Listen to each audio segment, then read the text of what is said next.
انسان پر یو حالت نشي کېدلی، پر انسان باندې ښه حال هم راځي او پر انسان باندې تکلیف او مشقت او پریشانی هم راځي.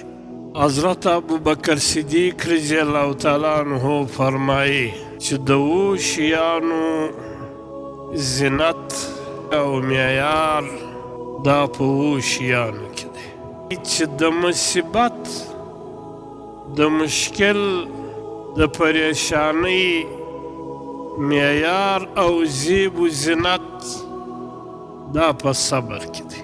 انسان پر یو حالت نشي کېدلی، پر انسان باندې ښه حال هم راځي او پر انسان باندې تکلیف او مشقت او پریشانی هم راځي.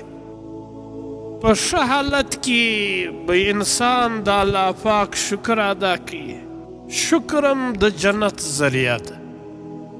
او که پر انسان باندې مصیبت او تکلیف راشي، له ناخوشګوارو حالاتو سره مخامخ شي، په دا وخت کې به صبر کوي او صبر هم د جنت ذریعه او سبب دی.